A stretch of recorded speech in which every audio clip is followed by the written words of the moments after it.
Buenas tardes, buenas noches, buenos días en todas partes del mundo que nos ven y a través de las diferentes plataformas de Radio Visión y de Radio Entre Tintos y Papeles.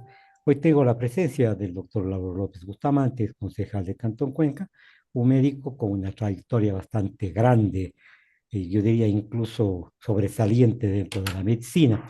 Bienvenido, Lauro, un gusto, gracias por permitirnos la entrevista. Le comenzaría haciendo una pregunta un tanto drástica, si cabe la expresión.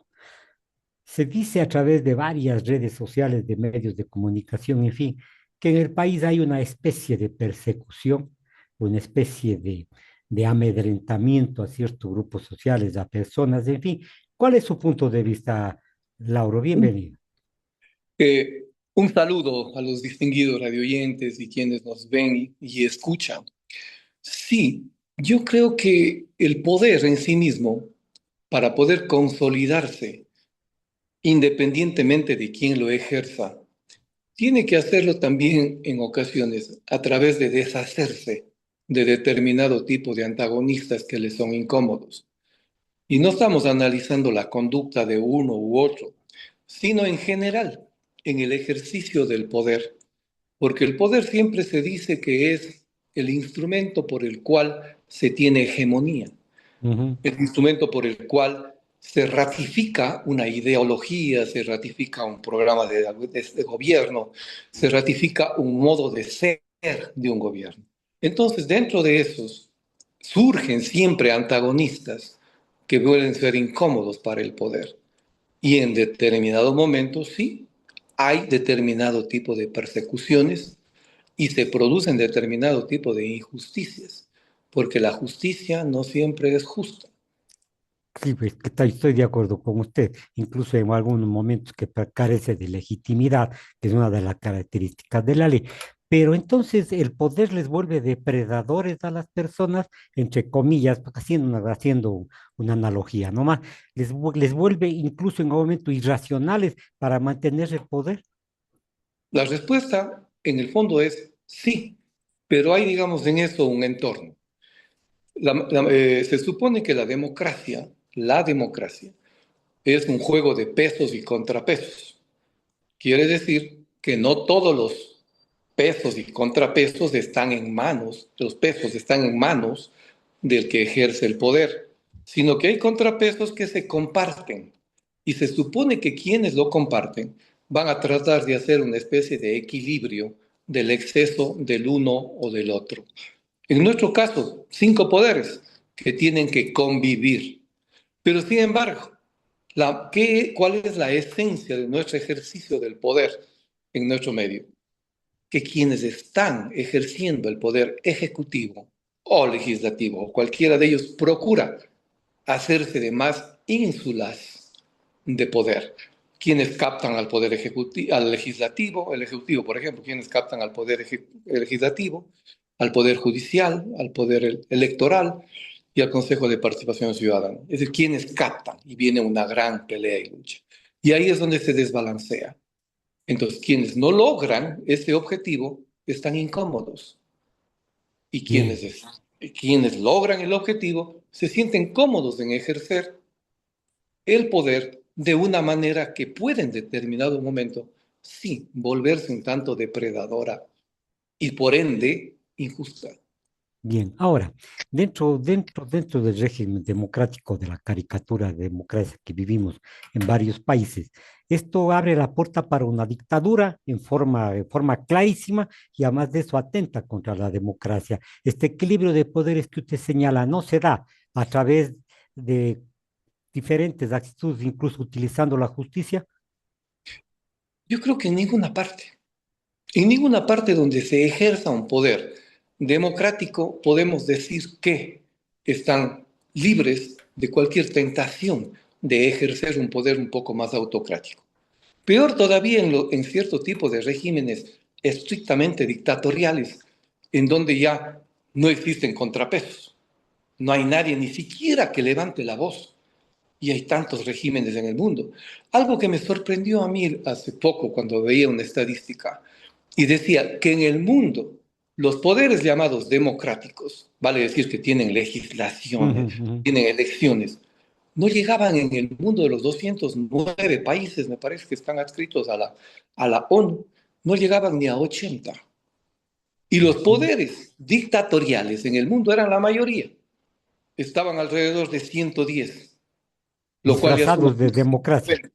y unos 20 y pico apenas que ejercían un poder que no se sabe si era autocrático o era un poder democrático. Mm. Entonces, hablar en el contexto mundial de democracias no es el gobierno predilecto, porque son las dictaduras, las llamadas dictaduras, las que imperan en el mundo. Perfecto. Usted ha dado una concepción amplísima de lo que sucede. Por eso es que como nosotros, estados obedientes y no deliberantes, seguimos las corrientes y nos acomodamos, entre Nos comillas, a lo que adscribimos más a uno convenga u a los otro gobernantes. gobierno, ¿Cómo? nos adscribimos a una u otra cosa. Exactamente, Eso es lo que exactamente. pasa.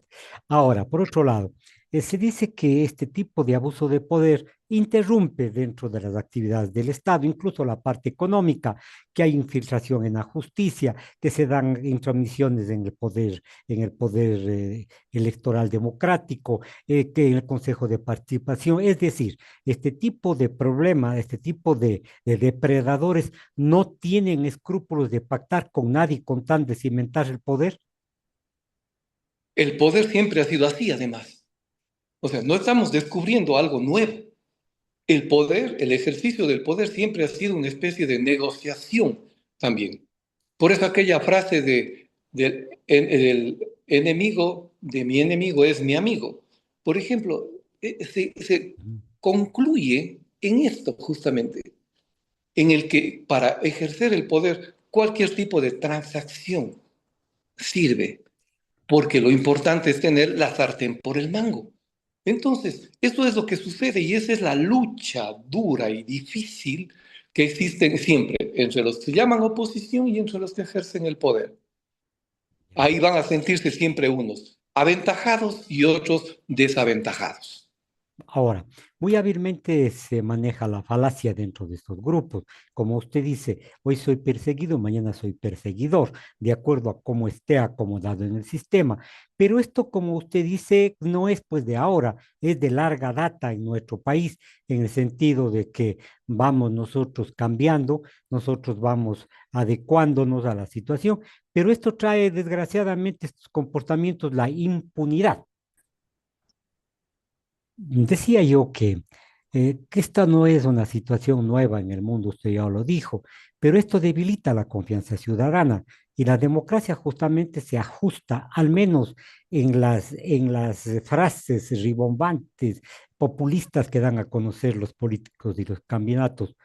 Pero esto, cuando yo hago, es democracia. Pero cuando me hacen a mí, o sea, me fiscalizan lo que sea, es persecución. Estas falacias juegan dentro del mundo democrático. Son parte, penosamente son parte.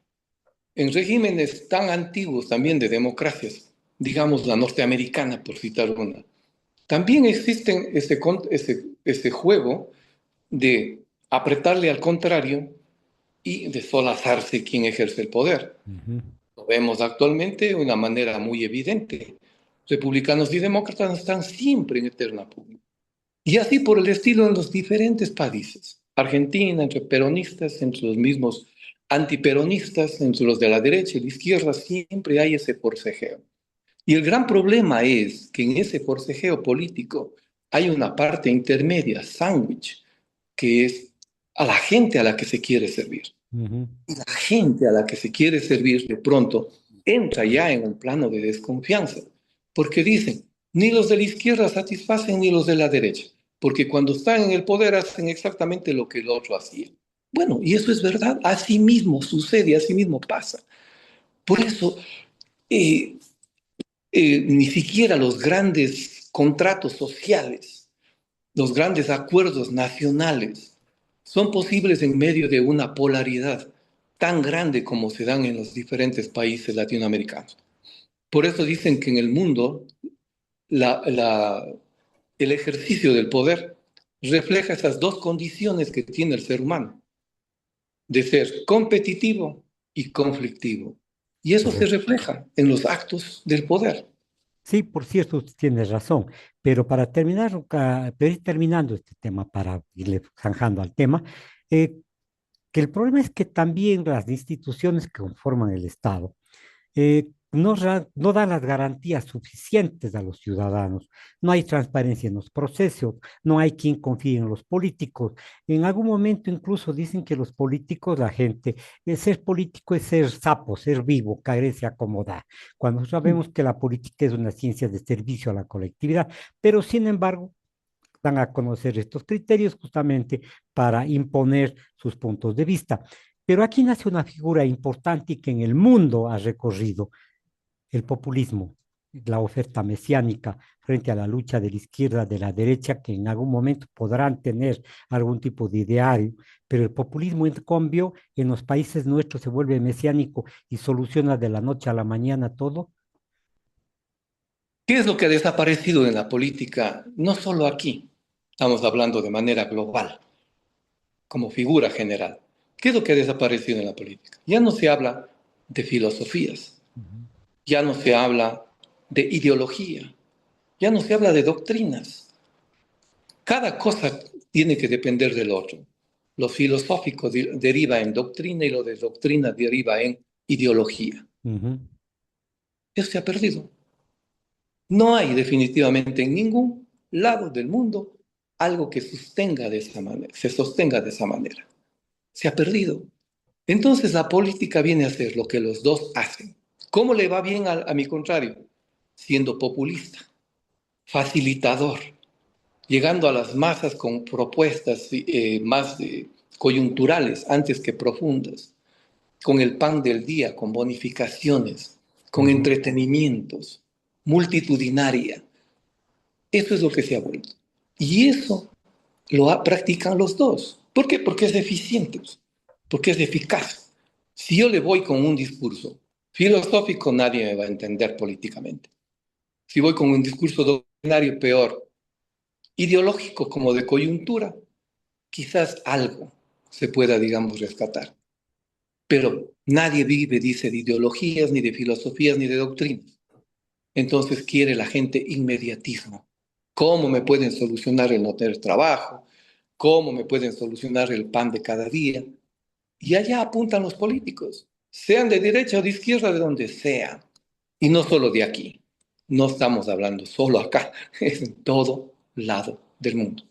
Es decir, el contrato social que nos enseñó y nos dejó en la praxis el señor, que es el contrato social, no existe. Es No decir, es, todo el mundo rompe para el lado que le conviene y gira las aguas a su molino.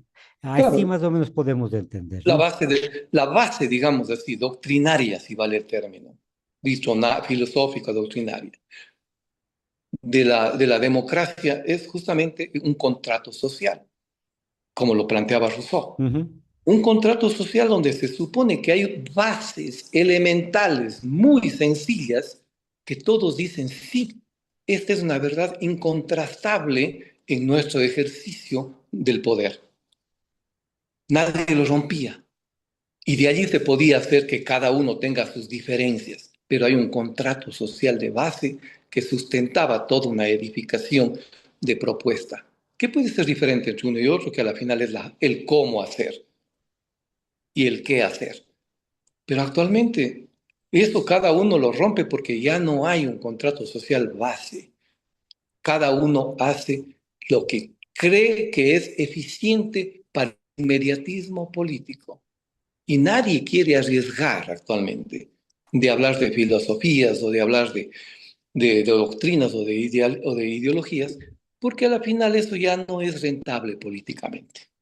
Podríamos decir entonces que en nuestra época la tendencia ideológica que es que existe, el gusto por el poder que sí existe, se convierte en una mercadería de negociar mañana incluso bajo la mesa.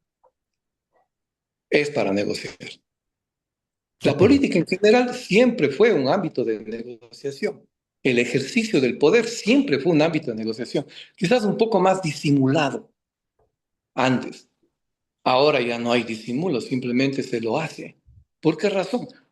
porque si lo exhibo, trato de concordar con alguien, estoy perdiendo el tiempo. Cada uno quiere todo el poder para sí. Nadie quiere compartir nada. Ujú. Y llegamos al confrontamiento. Entonces, pero acá hay una circunstancia. El Estado está en estas condiciones, la pseudodemocracia, como ya has analizado, está en un franco retroceso social, pero esto golpea a ciertos sectores de la población en áreas específicas, en su campo, por ejemplo. La medicina entiendo que está sumamente golpeada, no solamente en la dación de los servicios, sino en la provisión de los recursos necesarios desde la tecnología. Lo que estoy diciendo, Lauro, ¿es una verdad o es una entelequia que yo estoy planteando? ¿Qué necesita el desarrollo? El desarrollo necesita una base firme en lo económico. Ujú. ¿Cómo se consigue una base firme en lo económico? En base a tranquilidad, en base a reglas claras, en base a inversión, en base a traer capitales. Un país conflictuado como el nuestro, políticamente conflictuado, con problemas de delincuencia organizada, de narcotráfico, no hay una base como para poder desarrollar una economía sólida. Y solamente una economía sólida permite que todos los servicios que requieren los ciudadanos, comenzando por trabajo, una buena remuneración, que les den servicios de calidad, servicios de salud, de educación, de desarrollo, que sean de calidad. Solamente se lo hace cuando hay estabilidad económica y cuando los recursos del Estado alcanzan. Cuando tenemos que luchar desde la base, siendo ineficientes en la producción, siendo coyunturales en todo aquello que se exporta o se importa. No hay dinero, entonces hay gran debilidad económica del país y los servicios se ven reflejados por la gran ineficiencia.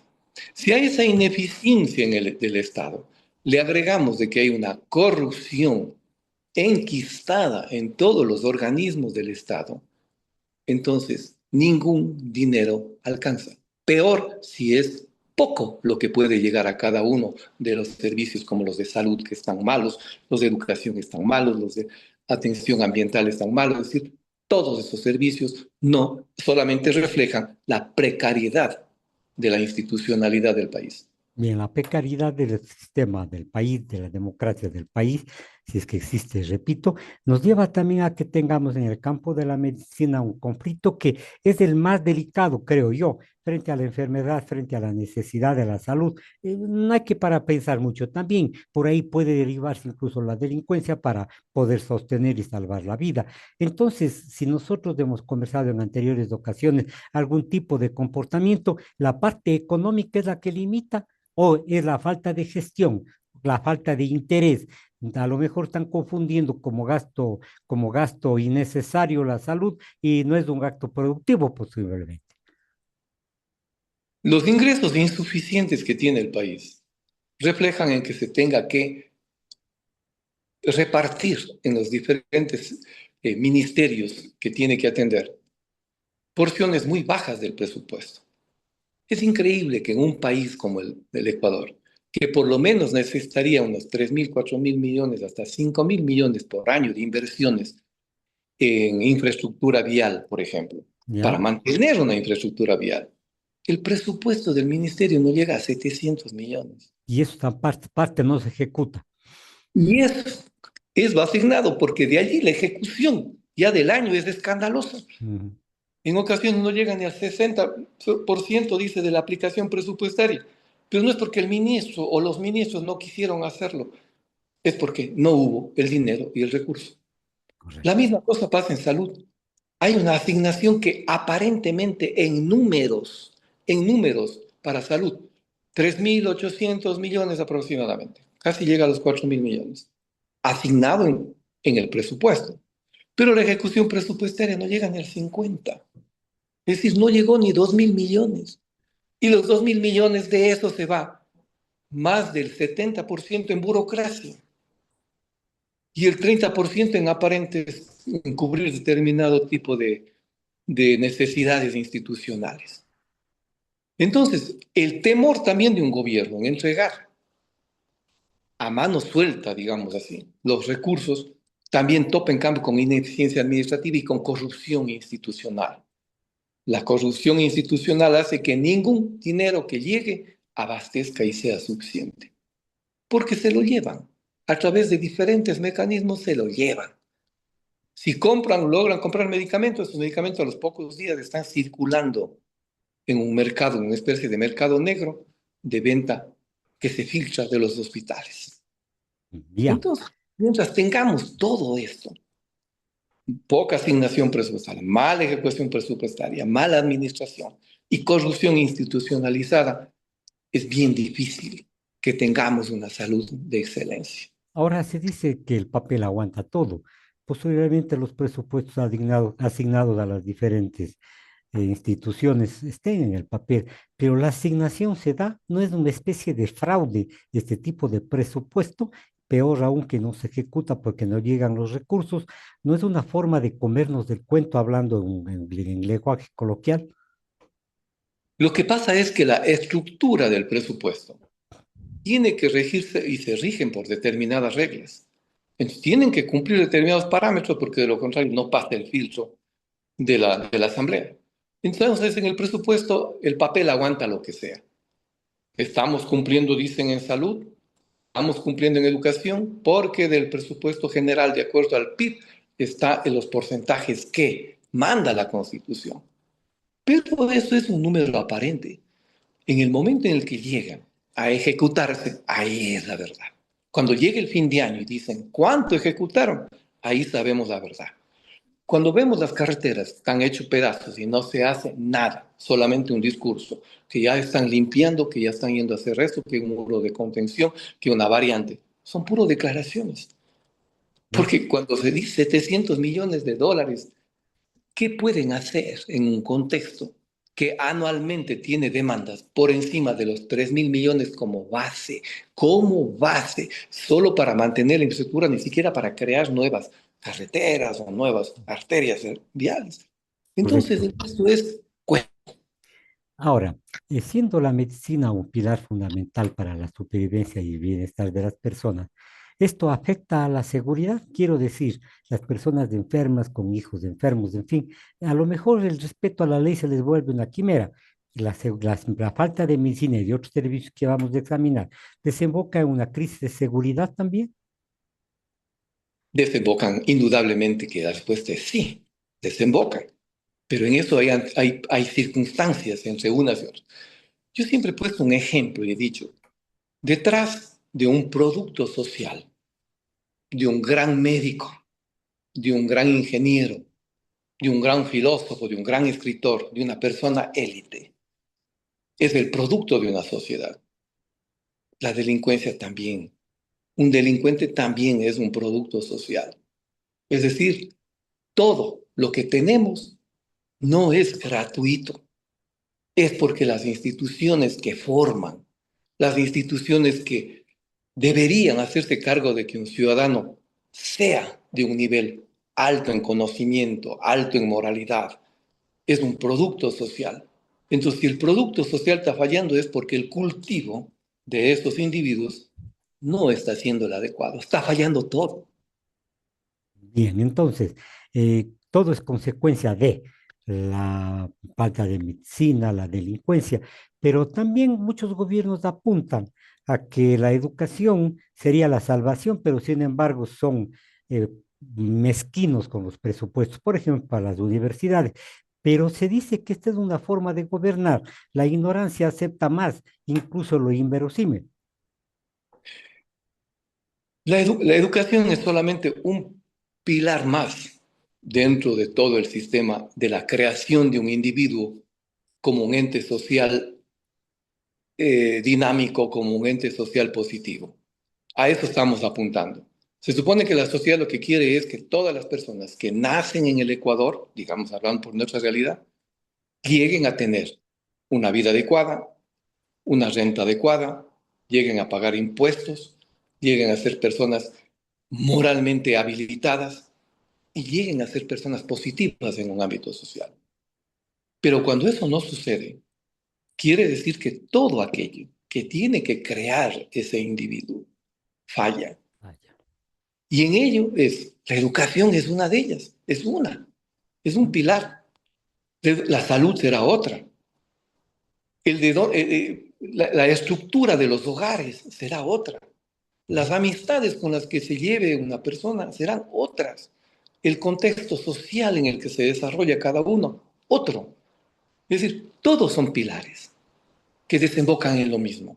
Detrás de un mal producto existe toda una cadena de eventos y de consecuencias ineficientes.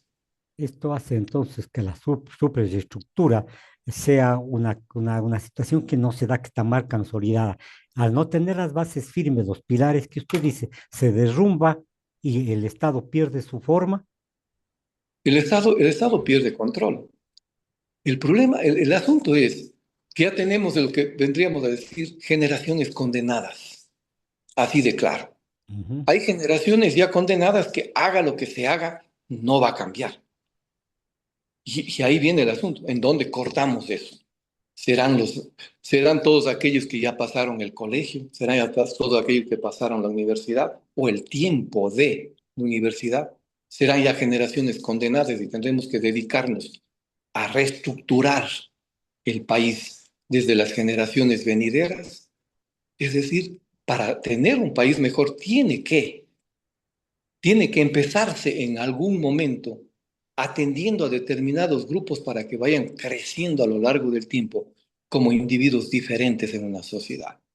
Una gran frase, por ejemplo, que corre siempre uno cuando recorre Europa, por ejemplo, dice que le tocó a Europa 5 generaciones de sufrimiento para poder tener el europeo nuevo que tienen actualmente. Ujú. 5 generaciones que sufrieron, lloraron y vertieron sangre, lágrimas y sudor para poder tener una generación diferente. Los países, por ejemplo, como los árabes, los Emiratos Árabes, los kuwaitíes, eh, los de Arabia Saudita, ellos están invirtiendo, por ejemplo, en sus nuevas generaciones. Ahí enfocan y a ellos mandan a estudiar en las mejores universidades del mundo con unas facilidades enormes para poder tener un elemento nuevo de desarrollo hacia adelante. Entonces, por algún lugar hay que empezar. Yo creo que la primera cosa que el país podría hacer para poder empezar es, por lo menos, garantizar de que la gente pueda comer, que la gente pueda vivir con cierta dignidad y de ahí dedicarse a las generaciones nuevas para impulsarles en un desarrollo personal y humano de mucho más nivel. Ahora, el Estado se convierte, la figura del Estado a través de sus dirigentes, se convierte en el más grande auspiciante, yo diría incluso coscupiscencia de los funcionarios. Este papel del Estado en el manejo del Ejecutivo, de los presidentes, en fin, debe cambiar, Lauro, necesariamente, o se vuelve a sí mismo una situación de acomodarlos, todo político llega, la comisión está allí establecida y el que no roba es tonto y el que roba es vivísimo. Si nos ponemos cada uno de nosotros como que estamos ejerciendo el poder del Estado, por ejemplo, ¿qué es lo que tendríamos que hacer? Pongámonos a pensar así. Lo primero, lo coyuntural, es decir, los problemas del día a día, Ujú. los problemas que desencadenan el día a día. Delincuencia, narcotráfico, gente que no paga los impuestos. Ese es el día. Un sistema productivo con problemas, el mal clima o el buen clima, todo es un pretexto. Y así tiene que el gobierno empezar, por lo menos por lo coyuntural. Tiene que empezar depurando, por ejemplo, todas las infiltraciones de mafias internas que existen en la administración pública. Ujú. La administración pública está insertada de elementos y de organizaciones mafiosas que se han tomado a su manera las diferentes instituciones del Estado, y especialmente en las que tienen algo más de dinero. Porque por ahí unos ministerios pequeñitos, chiquitos, que manejan 2 millones, 10 millones de dólares, no les interesa a nadie. Y ahí no hay problemas. Correcto. Pero los ministerios que se supone que tienen que recibir más dinero, como salud, educación, Obra infraestructura, pública, claro. obras públicas, por ejemplo, allí están institucionalizados. Y Ese, esa es una cosa bien difícil de poder sacar. bien difícil de poder erradicar. Entonces yo ahí le puedo entender en algún momento a algún presidente, no le voy a hablar de este o del anterior, cuando empiezan a ser cicateros en poner el dinero en determinados ministerios porque saben que ese es un embudo que va a desembocar en manos mafiosas el dinero que se ponga allí. Entonces dicen, mientras no depuremos el sistema, pero ¿cuánto tarda en poder depurarse ese sistema? Correcto. Difícil, es una tarea bien difícil para cualquier persona que ejerza independientemente de la ideología o si es de derecha o de izquierda, es lo de menos. Las situaciones son complejas. Lauro, le agradezco por haber conversado con nosotros. El doctor Lauro López Bustamante conversó con nosotros hoy en la tarde. Ya volveremos a vernos, Lauro. Gracias por Siempre un explicarnos. placer.